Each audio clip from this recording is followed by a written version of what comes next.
first speaker of the station is now Clara Pidner. She's from the Federal University of Minas Gerais in Brazil.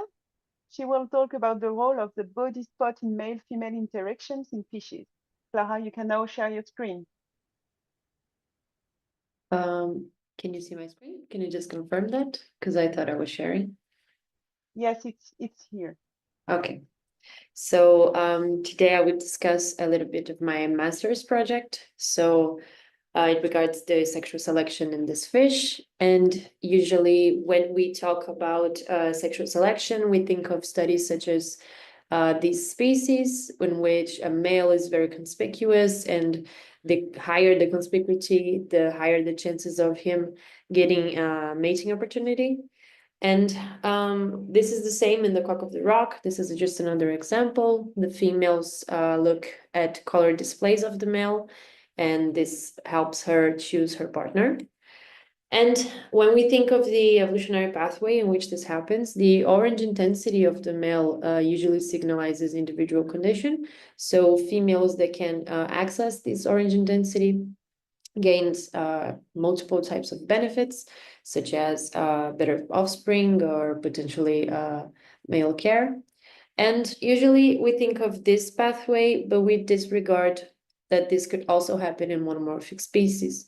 So this is another example of another species, but here the male is very similar to the female. You cannot distinguish them if I hadn't put the sign on the side. And usually when we see this trait, for example, the green, we think that it has anti-predatory advantages, but it could also have a sexual role. So there are two main pathways in this, in which this could happen. The first is when one of the genders, here is just an example of the male, having a sexual role, so it would increase the chances of mating, and the female could have the same trait by genetic correlation, but also they could potentially have a sexual role for both of the genders, so the males and the females gain an advantage by having more conspicuity on the certain trait. And this would happen if we have mutual mate choice, so males choose females with a higher intensity of this trait, and females choose males also for the same reason. So how can we be sure that this trait has actually a sexual role?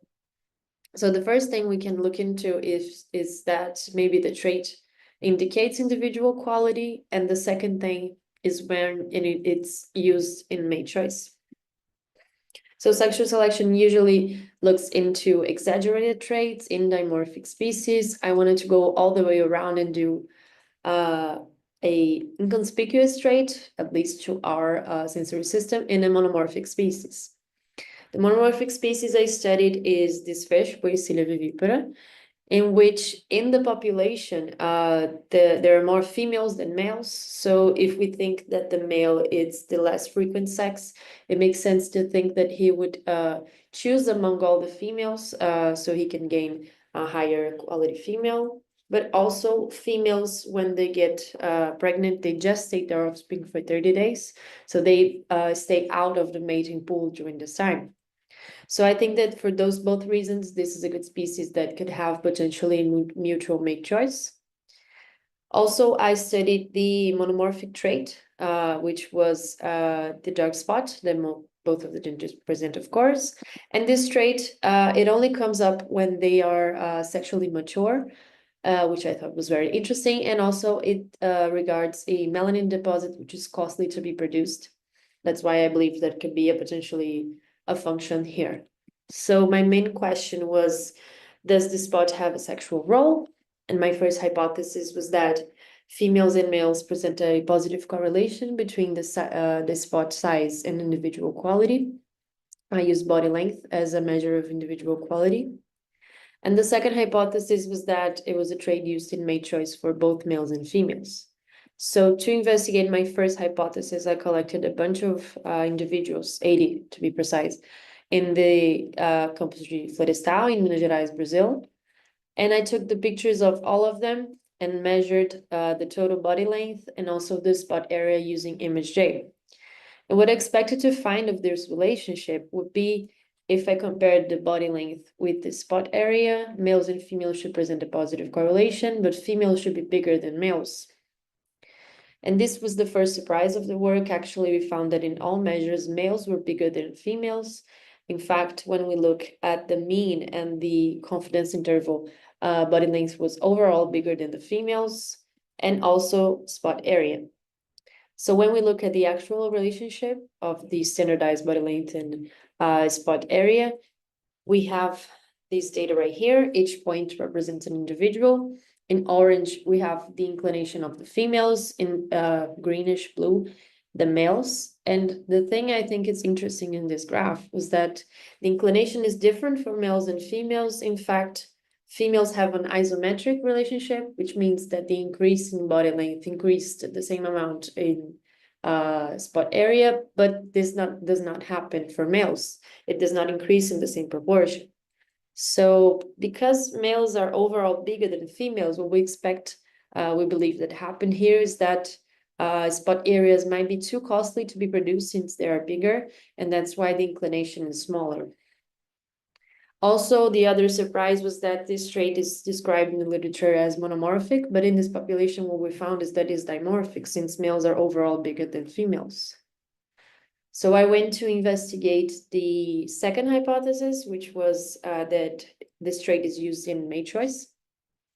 And for that, I did a mate choice experiment in the field. So by the side of the lake, I collected 3 individuals per experiment, and these 3 individuals could be a focal male with both females or a focal female with both males.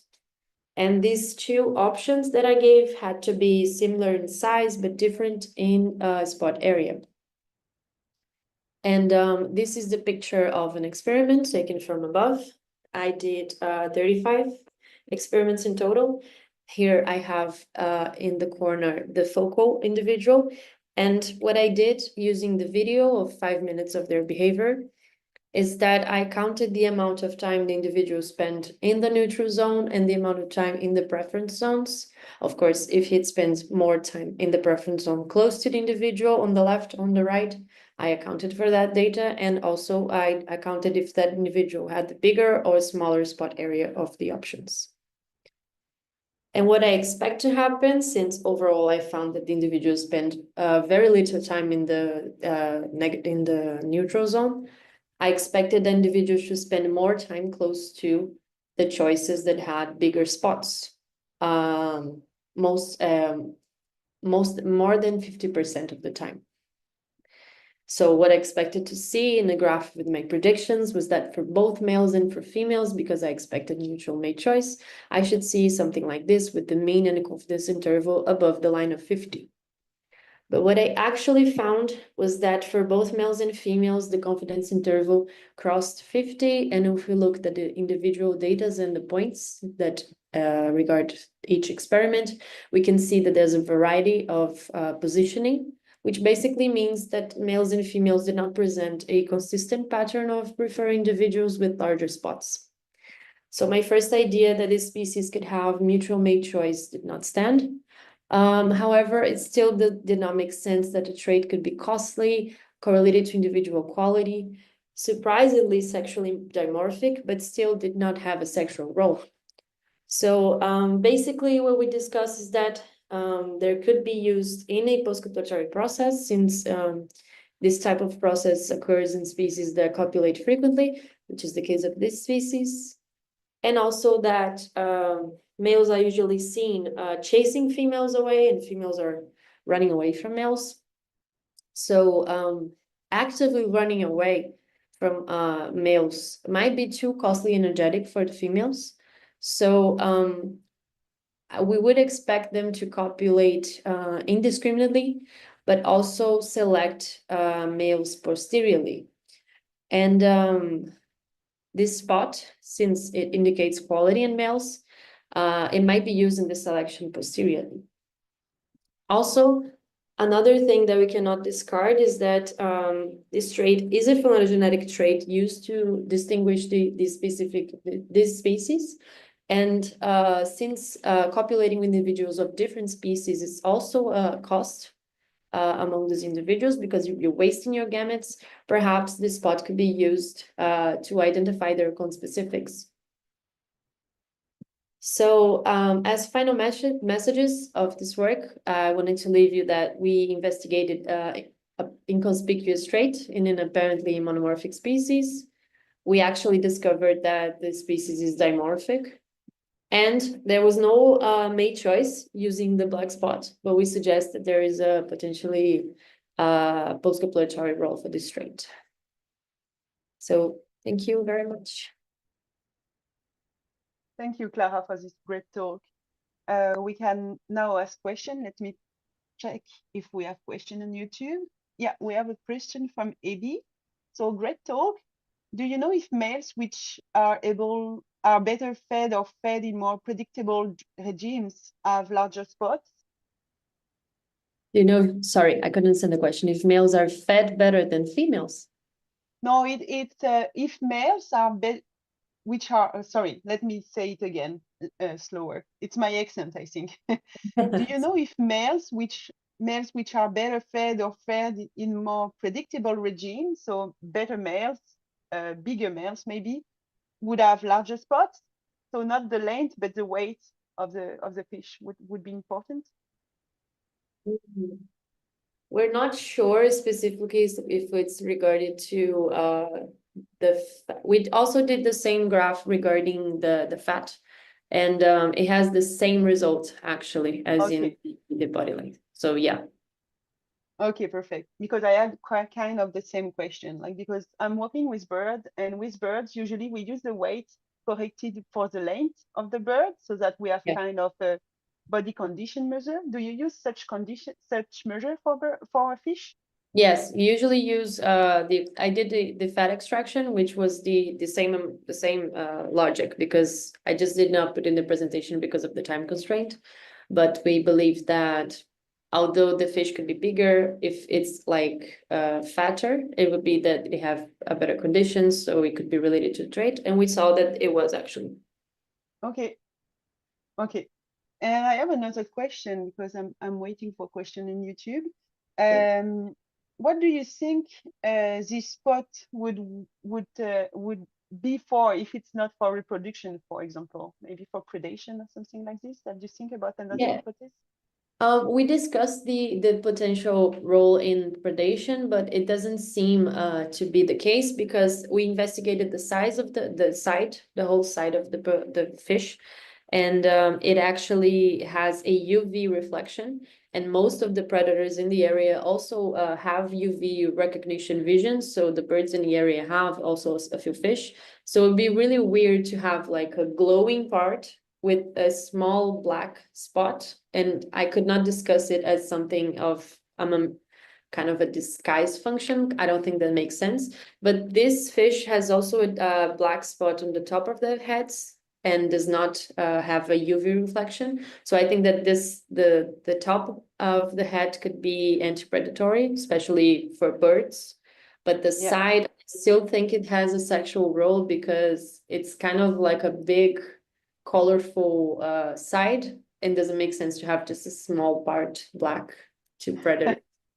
I think I have another stupid question like this. Could it be like another eye on the side of the fish, a black eye or something like this? Would it be? I don't think so. I have like scanned the fish. I took the how do you say it? I took the first part of the fish, I forgot the name in English, and I looked into in a magnifying lens, and it is kind of like tiny little spots of black that come together Oh, in a huge spot. And these tiny little dots of melanin, they are deposited in the scales too. It doesn't look like it has like a different physiological function. I'm not sure. Good question. and thanks. How does this vary? Because if it's melanin, is it varying along the season or something like this, or with age with the fish? I did not see the age, yes, because it only comes up in sexual maturity. So Yes, smaller individuals, they but don't. after that, like, is I it don't think they lose it after, okay? but I've seen I'm not sure why, but fishes of a different pond that other friend of mine have collected, it had it kind of it had a mobility that the fish that I collected did not have, because I also maintain them in an aquarium. So it's really weird. It's a trait that's not investigated. I found actually 3 papers in literature that discuss this species overall, so it's very few information. But I'm not sure. I think there's so much more to this trait that we actually know. Thanks. I also have another question. I think I'm monopolizing the question, but it's very interesting. Maybe I missed the information at the start of your talk, but do you fish the fish in several lakes, or do you use only one lake, and then is the spot varying among the lakes, or is it always the same place and size of spots? So the fish that I use are in the same lake, but the interesting thing is that this is a university campi, which has several lakes that are connected among each other. We tried to see if there was other lakes in other environmental conditions that we could collect, but this lake had the largest amount of individuals. And since I had to do many experiments, I had to collect from this solely this one lake, but they're all connected. So I guess that in practice, it doesn't make a difference in the sense of the population. Okay. Okay, thanks. Let me check. Oh, yeah, we have another question from AB. Could the spots be involved in male-male interactions? Yeah, so this is actually something that I've cut out. We discussed this because we don't think so, but mainly because observing their behavior in the field, males do not seem to interact among each other, and they have the opportunity to interact because they stay in these shoals. So they form shoals, and then which is clearly anti-predatory strategy. But males do not interact among themselves. What we see is a female-male interaction, and males are chasing females. So I don't think that this could be used in any agonistic interaction. Okay, thank you, Clara. I think we don't have more questions for the moment. So thank you again for this great talk, and you can leave the session now, and we will continue with Thank you. Bye. Bye.